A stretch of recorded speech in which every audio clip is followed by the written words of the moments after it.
Look, here is a hard truth for you. Your ambition, it's entirely useless if your words don't actually match it. Welcome to this explainer. You know, you can have the absolute brightest ideas in the room and the strongest work ethic imaginable, but if you don't communicate with absolute certainty, you're just going to be overlooked. So today, we're taking you through a total communication upgrade. We're going to distill the exact high-level skills that separate your average professional from the elite 1% of leaders. And just to be clear, we're not talking about basic small talk here. This is all about building serious executive-level presence.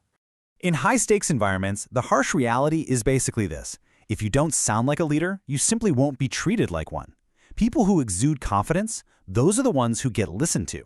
But those who accidentally erode their own credibility, well, they just get pushed aside. Okay, so here's our blueprint for today. We're going to master 5 vital skills: speaking to lead, mastering emotional control, speaking with authority, asking strategic questions, and finally, stopping that bad habit of oversharing. All right, let's dive right into skill number 1. Speak to lead. Act like a leader.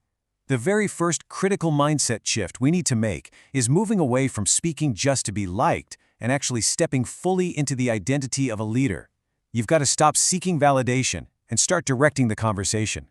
You see, there's a really stark contrast in the internal monologues between average and elite professionals. An average communicator walks into a room thinking, I'm in somebody else's environment. And you know what that does? It makes them smaller, less certain, and way too deferential. But elite communicators, even before they officially hold that top title, they walk in with the mindset of, I am a leader. They know their point of view is important, and they totally own their presence in that room. But that mindset actually has to translate to your words. We need to aggressively eliminate what we call weak exit language. Qualifying your statements with I think or I feel. People use it as a protective shield, but it accidentally destroys your credibility. It just makes you sound unsure. Instead, I want you to swap it out for absolute certainty. Say, the best path forward is, see? You're still sharing your thoughts, but you're doing it with the absolute conviction of a top executive. Moving on to skill number 2, master emotional control. This is all about relying on logic. High-level communication requires you to really understand how uncontrolled emotions make you sound reactive, unsure, and ultimately kind of embarrassing to the people around you. I want to let this phrase really sink in for a second. High emotion, low intelligence.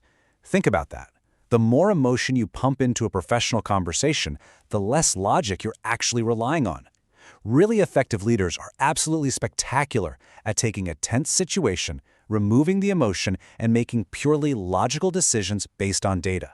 Look, if someone pops off with an emotional outburst at work, it instantly reduces the entire room's confidence in them. You simply cannot be a leader if people don't trust your logical decision-making process. To handle those really intense situations, I want you to imagine a rock falling on a toothpick.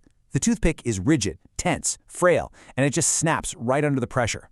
That's exactly what happens when you try to rigidly prove someone wrong or get overly defensive. Now, instead, imagine a blade of grass.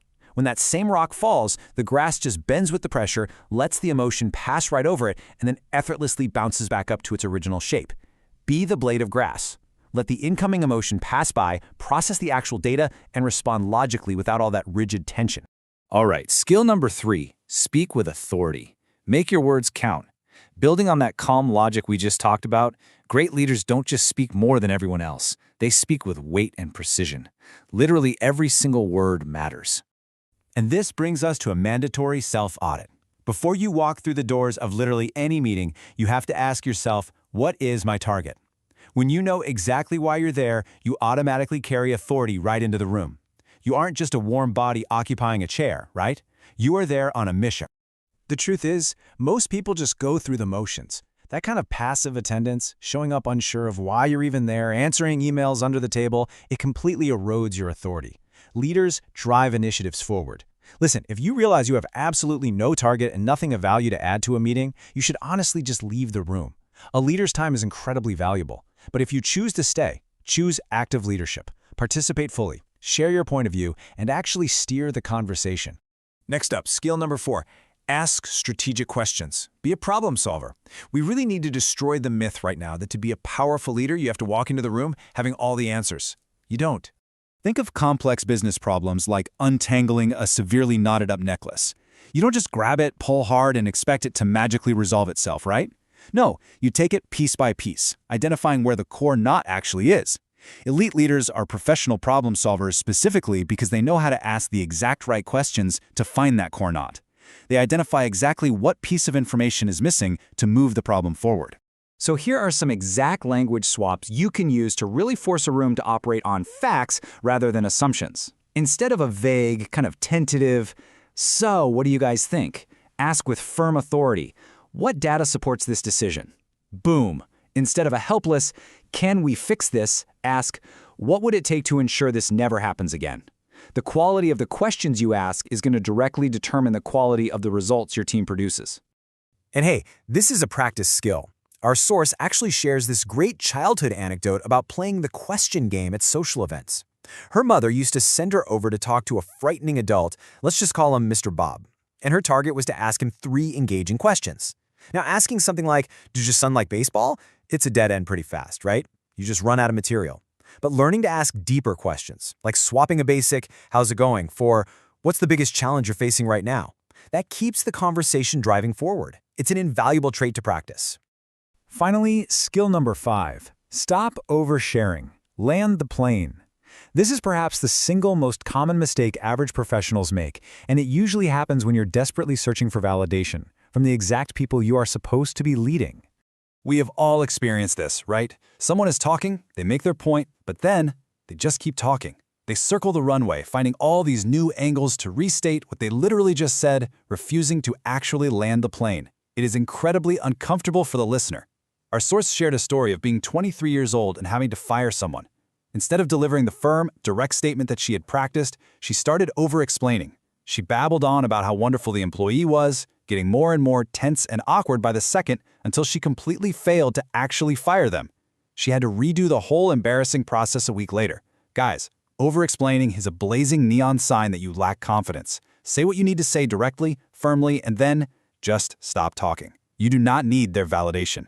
So how do you actually deliver that direct message? With confident physical presence. Top-tier communicators sit up straight with their shoulders back. They don't fidget with their rings or shuffle their feet. They maintain direct eye contact. And crucially, they project their voice. Our source noted her own past struggle with whispering in meetings. She'd lower her volume just because she was uncertain about her own ideas. But clarity matters. If you're going to share a point of view, project it loudly and clearly. Fix your posture in the moment and deliver your message like an actual executive. Okay, so here is what you really need to take away from this explainer today.